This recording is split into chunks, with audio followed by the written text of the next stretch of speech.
खंडगिरीर अंधारी गुंफा पहाड़ छाती रे लुचिछि केउ कालजयी रहस्य। साधारण आखि को दिसे केवल विशाल पत्थरर गुंफा, हेले एही गुंफा पछरे लुचि रहिछि हजार हजार वर्षर असमाप्त कहानी।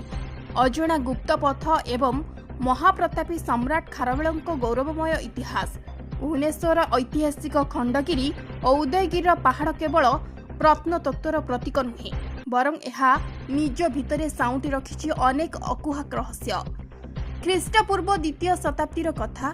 महामेघवाहन चेदिवंशर अप्रतिरोध सम्राट खारवेलଙ୍କ शासन कालरे पहाड़र छाती काटी निर्माण करा जायथिला एही कालजयी जैन गुंफा समूह। उदयगिरी और खंडगिरी रे मोट 33 गुंफा आज भी विश्व इतिहास रे निजर स्वतंत्र स्थान रखिछि।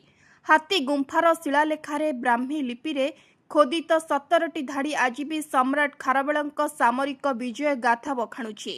किंतु प्रश्न उठुछि, केवल जैन साधुଙ୍କ आसन और तपस्या पाई कौन एते विशाल पहाड़ को कटा जाइथिला, ना पछरे थिला कोनोसी गुप्त सामरिक कौशल। पत्थर कांथरे खोदित होइथिबा प्रतिमा, योद्धा एवं नृत्यरता नारीଙ୍କ चित्रपट केउ गुप्त संकेत आड़कू आंगुली निर्देश करुछि। स्थानीय किंबदंती एवं प्राचीन कहानी जदि हमें एबे भी सतर्क न हेबा तेबे सप्तम महाप्रलय गुप्त पथ रोकी परिबे नाही, जहाँ सीधा सड़क चौद्वार किंबा शिशुपालगढ़ दुर्ग पर्यंत लंबी थिला।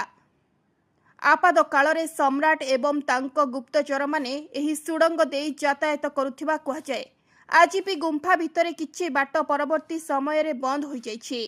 रातिर निस्तब्धता भितरे एही पहाड़रू आसुथिबा आध्यात्मिक स्पंदन एवं अतीन्द्रिय शक्तिर छद्दा आज भी गवेषकों को आश्चर्यचकित करे।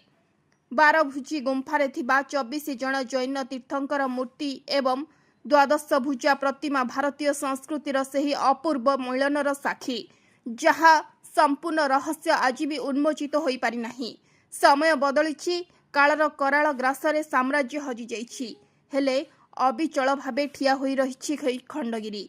निज भितरे शताब्दी शताब्दीर रहस्य को चापी रखी एही पहाड़ आज भी विश्ववासी को आह्वान करुछि। जेतेबेले भी आपण एही पत्थरर सोपान गढ़िबे, जेतेबेले भी आपण एही पत्थरर सोपान चढ़िबे, अनुभव करिबे अतीतर सेही अपूर्व रहस्यमय नीरवता को।